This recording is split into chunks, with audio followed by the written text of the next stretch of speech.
Sustainability comes in many forms, like taking a vacant piece of land that's slated for redevelopment in a couple of years, and in the meantime, turning it into an urban farm. We'll learn about some local farming projects, plus xeriscaping, an Earth Day celebration for kids, and coexisting with coyotes on this edition of Connected Colorado.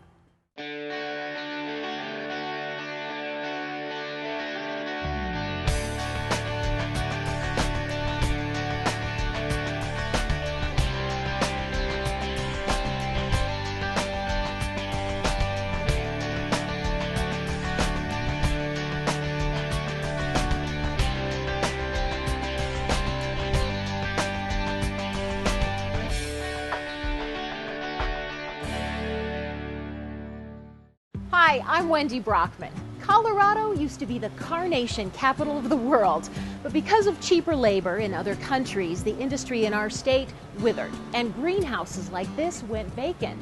Well, there's a new farm here now, and it's thriving. We'll learn more later. But first, let's take a look at another win-win concept for local agriculture. It's all the buzz in communities across the country. Community-supported agriculture, or CSA, is a growing trend that focuses on local farms that serve local people. The produce is sold at farmers markets, or people can buy a membership or share. People buy in at the beginning of the season, so they take on some of the risk along with the farmer. The farmer gets income at the beginning of the season when all the expenses are happening. Celia is co-owner of Star Acre Farms in North Arvada, along with Jackie Rail. I really love being able to feed my family. It's really a rewarding experience, and to know that I grew the dinner that we're consuming, and I know that my daughter's eating really well. So in the spring of 2011, the women dug into farming, thanks to neighbors who loaned them about an acre of land, and help from the Front Range Power Antique Association, whose members help prepare the soil. Most of us grew up on farms, and we just like to preserve some of that farming history in the background, and we just enjoy getting out and playing in the dirt. We've got Larry out here with his 730 John Deere with a 3-bottom plow, and he's turning the soil over as deep as he can. It's kind of tough plowing on this fresh ground here. And we've got Jim Engelsman, who's got his International over here, and he's disking, just breaking up the dirt. And then I was to come in and just rototill that up to a finer finish. It's an absolute honor to be working with them, and we're delighted. But it didn't take much to convince the men to get involved. As they say, you know, you can take the kid out of the farm, but you can't take the farm out of the kid. We always had John Deere tractors on the farm, and there's just something about that 2-cylinder sound that you can't get out of your system. By midsummer, the hum of 2-cylinder engines was replaced by the buzz of bees, fields of green, and lots of hard work. You know, we can never sit back and think that we're done. So there's always something more to do, and as soon as you think you're done weeding, you just have to turn around and there are more weeds to weed. Jackie is the production manager, while Celia runs the business side. Both have lived in Arvada for years and share a passion for nature. I've always loved food and cooking and also growing things. I've always gardened, and so I think farming brings the two together in a wonderful way. The women specialize in heirloom varieties and organic crops. We've got tons of ladybugs that really appreciate all the flowers too, that are helping eat the aphids, so we don't have to use any sort of chemicals or anything on them. So nature's helping us out a lot too. On market days, the harvest begins at sunrise. We come out and harvest as much as we can for the first 2 hours of the day. Throughout the day, everything is washed and bundled and readied for market. It's actually a pretty fast day. Everything just, you know, you kind of just got to keep moving, and then next thing you know, you're at the market. This is all heirloom lettuces. Chard, baby carrots, squash, and more fill the harvest table. The women deliver to 3 locations each week throughout their 22-week growing season. So we could put some ice in here and put some of the greens out. There's chard, arugula. We might need a couple buckets. A lot of them appreciate the variety in the different crops that we're pulling out of the ground. And also we have some old reliables like lettuces and tomatoes and things that everyone knows how to use already. But I think they really appreciate that challenge to say, okay, well, how do I eat a mustard green? So that's been kind of fun to see them excited about new crops and different colored crops and things like that. I've tried a few new recipes and I've tried new vegetables, and so that's been fun to have some new produce in the house.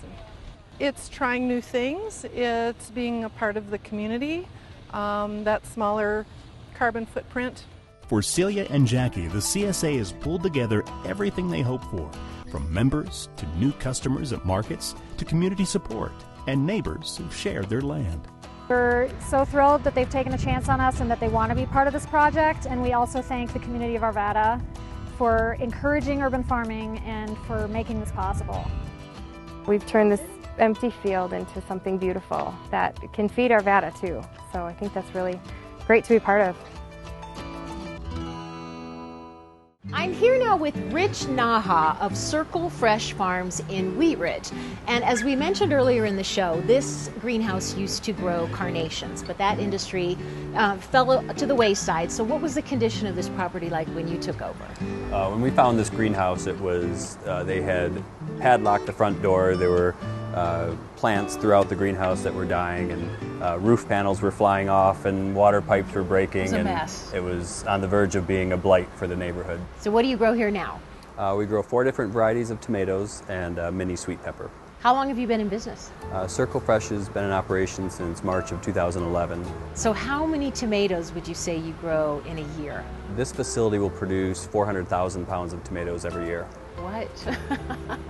It's a lot. It's literally tons. Because of the great sunlight of Colorado, we can grow that amount. A ton of tomatoes. Sounds like growing indoors is much more efficient than growing outdoors. Why is that? We don't waste any water. We can produce 4 to 5 times the produce that these plants would produce in the field on 1/10 the amount of water. So we're 40 to 50 times more efficient with water than outdoor crops. They're all organic? It's all organic, and the proof is in the pudding. This is a little one, obviously. It is. It's a specialty tomato. Super sweet. Yep. My kids would actually just pop these like candy. Raw. Honestly, they're that good. Yeah. Delicious. Mm-hmm. Where can people buy your produce? We're in all the Front Range Whole Food stores. We also distribute through door-to-door organics, Mile High Organics, Growers Organics, a handful of restaurants, and we're expanding our sales every month. You gonna eat that? I can. Because if you're not, I'll have it. So what are the advantages of growing locally, would you say? To me, the reason I got into this business, I lived in Costa Rica with my 3 small children, and every morning we cut a huge plate of fruit with papaya, pineapple, mango, and a dozen other fruits I had never heard of till I moved there. And they fought over the food. They just devoured this big plate of food that was healthy, and it was all natural, organic, grown locally, and it just tasted good to them. And we would come back to the United States, and I would cut up some cantaloupe for my kids, and they were small, and my 3-year-old would just put the fork back on the plate, and his body knew it didn't taste good. He kind of knew it wasn't nutritious for him. So to me, the local food movement is about having the food be as fresh and nutritious as possible. Because when you allow the tomato to ripen on the vine, truly ripen on the vine, it obtains the maximum amount of nutrition, and then it tastes good. And so it does taste good. Yeah. Thanks for having us here. Mm-hmm. Awesome tomatoes. Thank you. Being sustainable means using our water resources wisely. Xeriscape gardening techniques are the very best for beautiful, healthy plants that thrive in Colorado's arid climate. Check out these tips to enhance your garden. There's nothing like a beautiful yard when it comes to relaxing and entertaining. Conventional gardening often requires a lot of maintenance and water. But water is a precious commodity here in the West. So a drought-tolerant type of gardening has become very popular in Colorado. It's called xeriscape.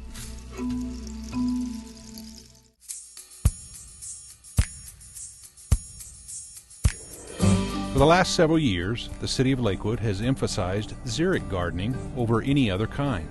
We're way ahead of the curve on that, and that's kind of confirmed through other people in the industry who come to us for advice now. All the way from Pueblo to Fort Collins. Xeric plants are those plants that are drought tolerant and require less attention than water-rich flora.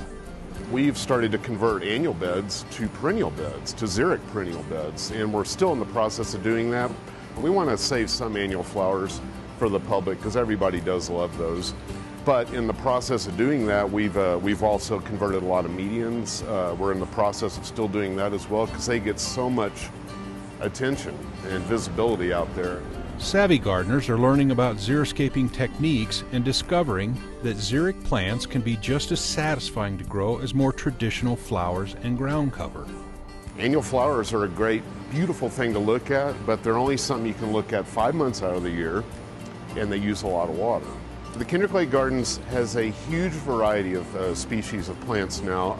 All of those plants are drought-tolerant plants. There's nothing over there that needs a lot of water. So anything that people are looking at is something that they can grow under a low-water regime.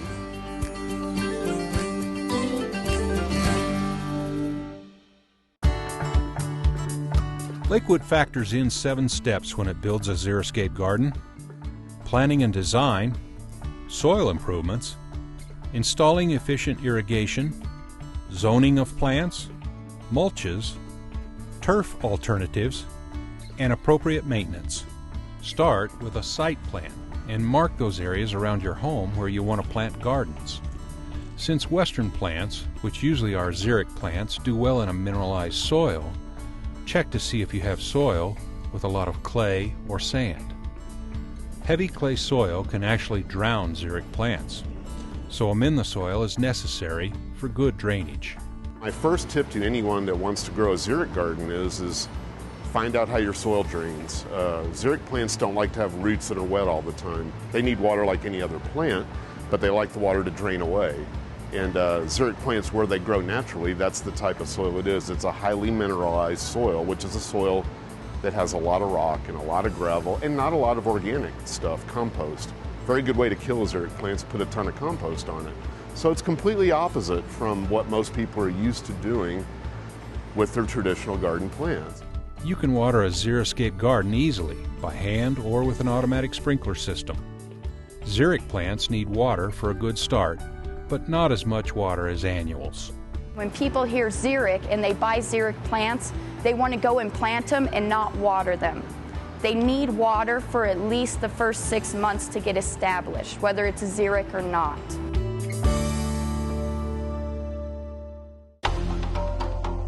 Group together plants that need similar amounts of light and water into specific zones. Mulching is essential and helps keep plant roots cool, reduces weed growth, and minimizes evaporation. Examples of good organic mulches include bark chips and wood grindings. Inorganic mulches are simply rocks and gravel. Take a good look at your lawn, or lack thereof. Most lawn grass needs a lot of water to survive Colorado's summer heat. If you're putting in a new lawn, do yourself a favor and plant turf that doesn't need a lot of water. Drought-tolerant species include buffalo grass, blue grama grass, and tall and fine fescues. To prep your soil for turf, work in some organic matter or compost. Then till the soil as deeply as possible. This extra effort will not only help establish a new lawn, it will reduce the amount of water needed to do so. Although your xeric garden will not need as much attention as a typical annual garden, it will need maintenance. So plan to pull weeds, prune, and fertilize your plants to get them off to a good start.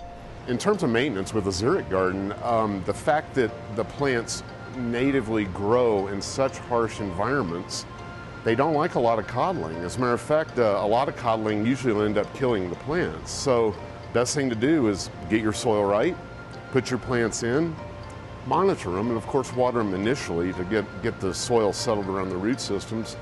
After that, you don't have to do a whole lot. There's not a lot of pruning, there's not a lot of deadheading or any of that thing that you would normally associate with having a garden. So in many, many ways, it actually is very much easier.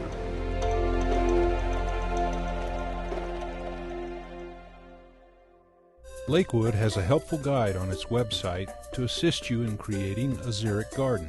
The Principles of Xeriscaping offers detailed information for designing a water-wise garden. Call us and ask us, and we'll be glad to help you in any way. The deeper you can work your soil, the deeper the plants will root in the soil. That gives the plants resiliency over time to weather drought and weather heat and all these things. So besides using us as a resource, realize the environment that you live in. And what I mean by that is the whole Front Range from Wyoming to New Mexico is a dry, semi-arid desert environment. Living with your environment instead of trying to fight your environment is a much happier place to be as a gardener.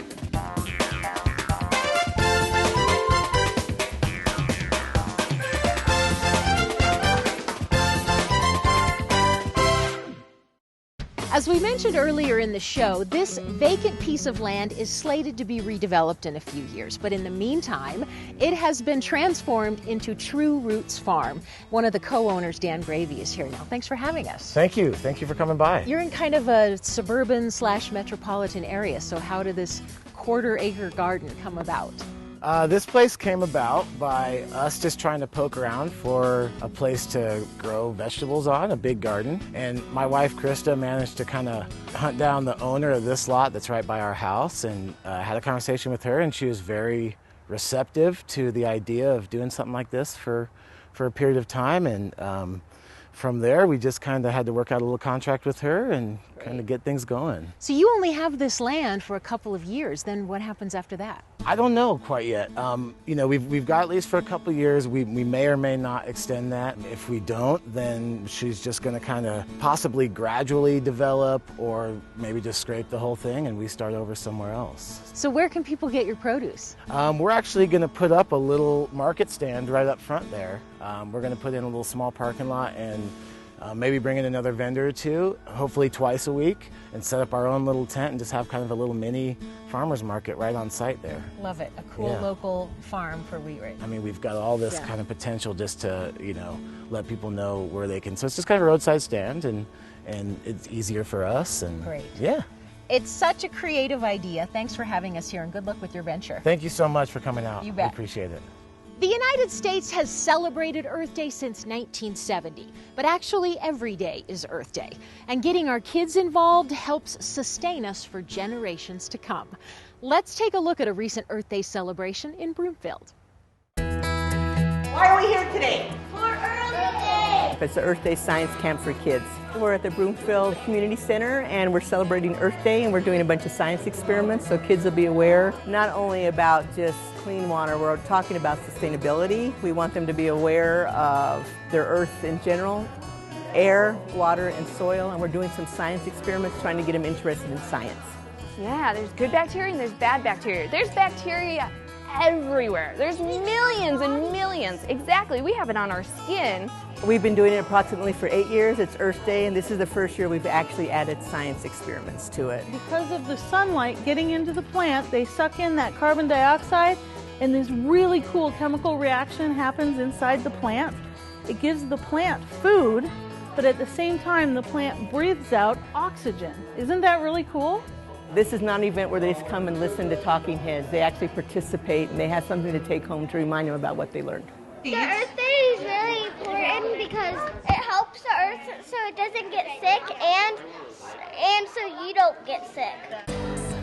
This station over here is our plant station, and basically they're learning about photosynthesis, flowers, why it's so important for us to have plants in general, why we have to have them, why trees clean our air, and they're actually learning about uptake of plants. They're making their pots out of recycled milk cartons, and they're decorating them with stickers and with construction paper and markers so that we can make them their own little planters so they can grow their own zinnias. We planted our own zinnia and we made our own pot, and this is what it's going to look like eventually, okay?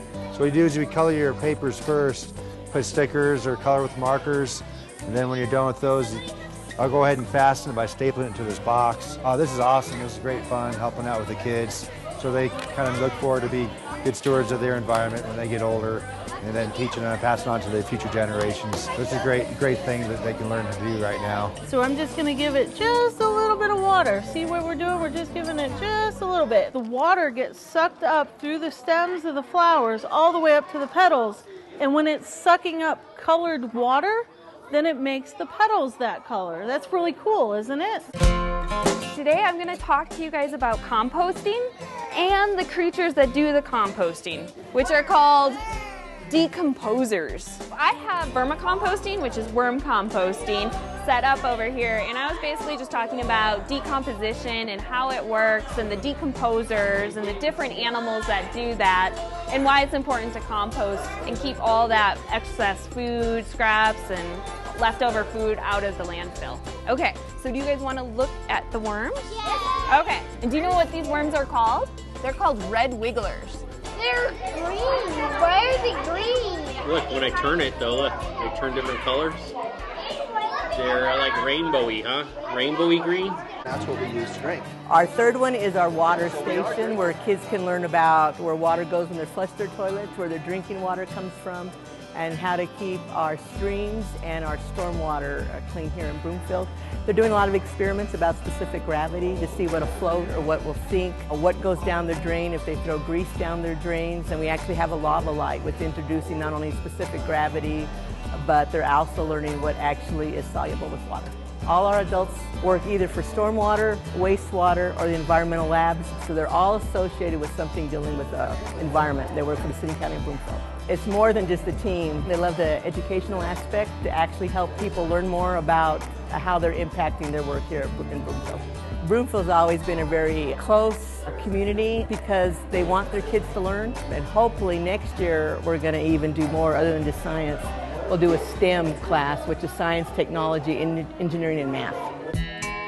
I love it, love it, love it. I do this all year long. This is part of my job, but I love just doing outreach and working with the community. This is how I got interested in what I do for a living, is doing things like this. Arbor Day at my school. My mom was always into doing things like this, and that's what got me interested in it. So the fact that I can possibly get other kids interested in it is really cool. It's really fun. Dealing with the worms and the kids, that's a lot of fun. And I love seeing the little kids seeing all the worms, because some of them are like, oh my God, it's so gross. And then some of them just love it and want to try to gather up as many worms as they can in their hands. So Broomfield has really stepped up, but it's not just Earth Day. For us, Earth Day is every day, but whenever any school calls us, any community group, or any HOA calls us, we will go out and educate them about anything to do with sustainability. And it's just a passion that I have, but I've been very fortunate that Broomfield is really behind this.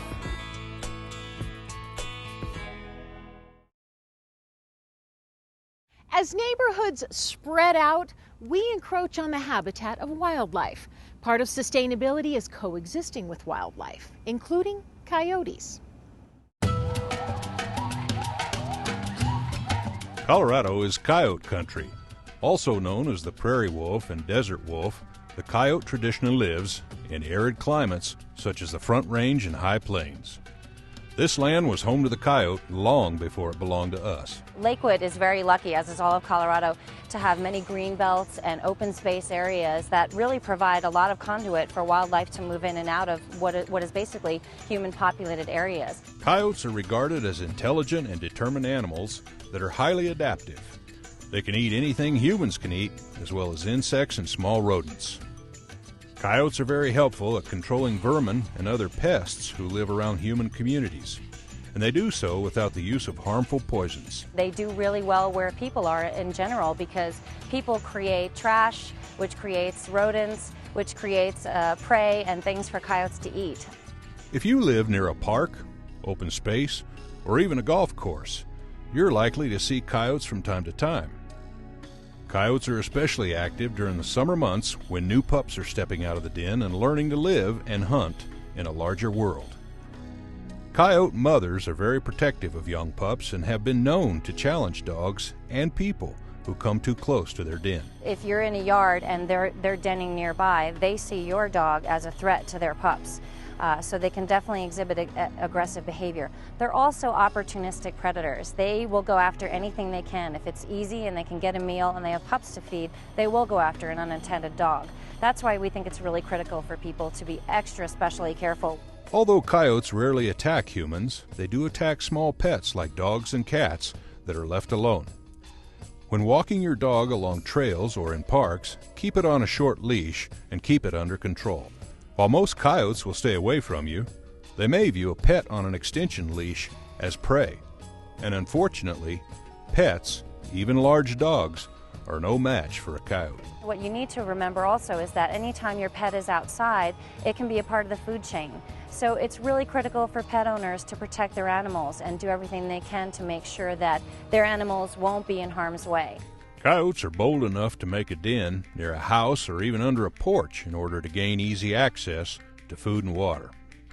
If you find signs of coyotes living near your home, such as animal scat, paw prints, or holes that might indicate a den, there are several things you can do.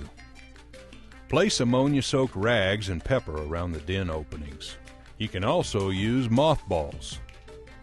Install motion-detecting outdoor lights and make a point of spending more time outdoors to mark your territory. If you see them outside your house, spray them with water, throw stones at them, and make a loud noise to scare them away. We'd like people just to do what they can to coexist with coyotes. We're kind of lucky to have them in Colorado, but we understand that, there are limits to how comfortable they should be with people. By taking some simple and sensible steps, you can avoid conflicts with coyotes. Here are some effective ways to deter them. Make your trash cans inaccessible and securely fasten down lids. Do not keep pet food outside. Remove water sources from around your home. Do not leave table scraps outdoors for animals. Avoid putting out too much birdseed. It not only draws birds, but mice, rabbits, and squirrels that are coyote prey. Spay your dogs. Dogs in heat attract coyotes. Pick ripe fruit and keep it off the ground. 6-foot-high fences discourage them. Keep small pets indoors, unless you're available to watch them. And if you find holes in your fence, repair them promptly. If you're uncomfortable with the presence of an animal, you should do everything you can to make that animal fearful of you. You should clap, you should yell, you should say, "Get out of here, coyotes! Get out of here! This is where I'm walking." Yell, make yourself large, and scare it. You can even throw things at it. We don't want wildlife to be harmed, but if you don't have to feel threatened. You need to protect yourself if you feel threatened by any wildlife. If you're walking through a park with a small child or pet and see a coyote watching you, take action. Pick the child or pet up quickly and scare the coyote off. If you have any incident with any wildlife, you are certainly within your rights, and you should fight back. Make that animal know that you are not prey. The Colorado Division of Wildlife can help you coexist with coyotes. Call them at 303-291-7227 or visit their website at wildlife.state.co.us for more information. Many Native Americans call the coyote song dog. All you have to do is listen to their harmonies at night to appreciate the beauty and intelligence they bring to the outdoor experience.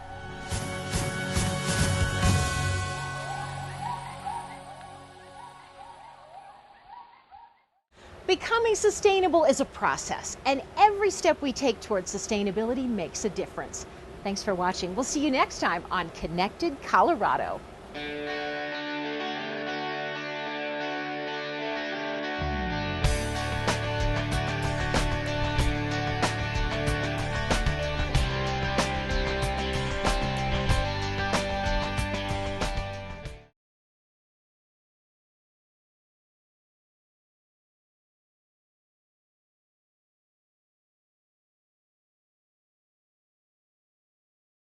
From reusing old buildings and vacant land for local farming to xeriscaping, Earth Day for kids, and coexisting with coyotes, it's all about being sustainable. Learn more on Connected Colorado, Thursdays at 8. From reusing old buildings and vacant land for local farming to xeriscaping, Earth Day for kids, and coexisting with coyotes. It's all a part of being sustainable. Learn more on Connected Colorado, Thursdays at 8.